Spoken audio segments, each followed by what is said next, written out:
खूबसूरत से जंगल में लल्लू नाम का एक कबूतर रहता था। लल्लू कबूतर उस जंगल में फलों का व्यापार करता था, लेकिन लल्लू कबूतर बहुत लालची था। वो जंगल के हर तरह के फल लेकर आकर बाकी के पंछियों को वो बहुत ज्यादा दाम में बेचता था।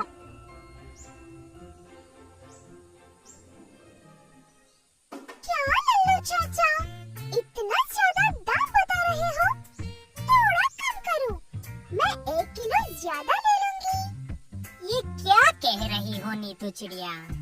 ये बिल्कुल भी उस दाम में नहीं आएंगे, क्योंकि ये ताजे फल है। ये इसी ताजे फल तुम्हें पूरे जंगल में कहीं नहीं मिलेगा। ऐसे कहते हुए बड़ी होशियारी से वहाँ के सारे पंछियों को अपने फल बेचता रहता था लल्लू। सच में उसके सारे फल ताजे होते हैं और अच्छे रंग में चमकते हैं, लेकिन असल में ये लीजिए गुरुजी, ये सारे फल भी तैयार हो गए हैं। इस बार बेहतरीन क्वालिटी वाला पेंट इस्तेमाल किया है। अब ये फल हमेशा के लिए ताजा हो गए हैं। झट से टिल्लू को बात करने से रोककर, अरे रे रे चुप, बिल्कुल चुप।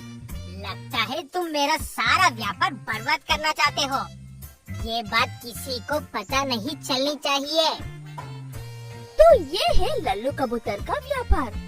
वो पड़ोसी जंगल से आधे खराब फल कम दाम में लेकर आकर उन्हें टिल्लू कौवे की मदद से ताजे फल लगने वाला पेंट लगाकर इस जंगल के पंछियों को बेवकूफ बनाते हुए ज्यादा दाम में बेचकर अच्छे पैसे कमाता है। इतने में एक दिन फिर से नीतू चिड़िया लल्लू कबूतर के पास आती है।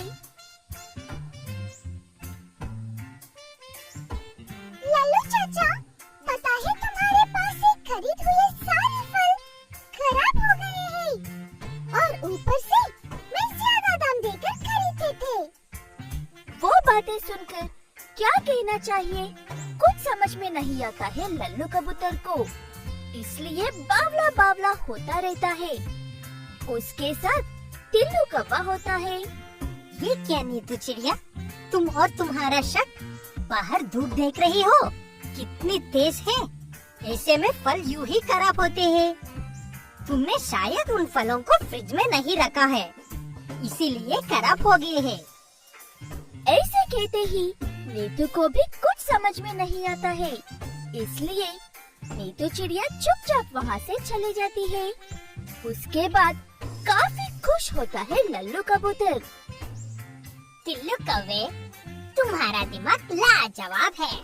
अच्छा जवाब देकर भगा दिया नीतू चिड़िया को, दिल खुश कर दिया। ऐसे उनकी धोखेबाजी की कोई हद नहीं थी और वो आगे बढ़ते जा रहे थे। ये ऐसे है तो एक दिन उस जंगल में एल्वी नाम की तोता उस जंगल में नई नई आती है। ऐसे ही लल्लू कबूतर के पास ताजे फल खरीदने के लिए जाती है। हाँ, आओ आओ तोते, मैंने सुना है कि तुम इस जंगल में नई आई हो। मेरे पास ताजे और स्वादिष्ट फल है, इन्हें खाओ और आनंद लो। ताजे फल? दिखने में तो ये ऐसे नहीं लग रही है, और वैसे भी ये इतने ज्यादा क्यों चमक रहे हैं? मैंने ऐसा कहीं पर भी नहीं देखा।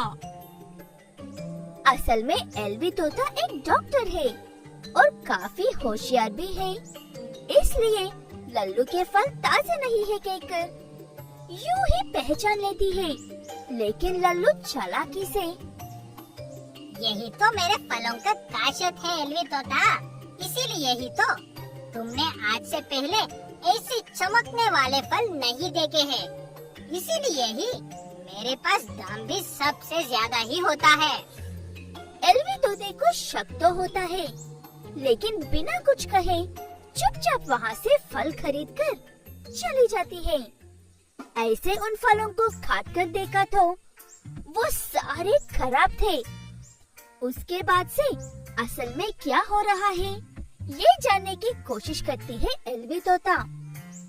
देखने में इतने ताजे फल लग रहे हैं, लेकिन काट कर देखने पर सारे खराब हैं। मुझे इन फलों के राज का पता लगाना ही होगा।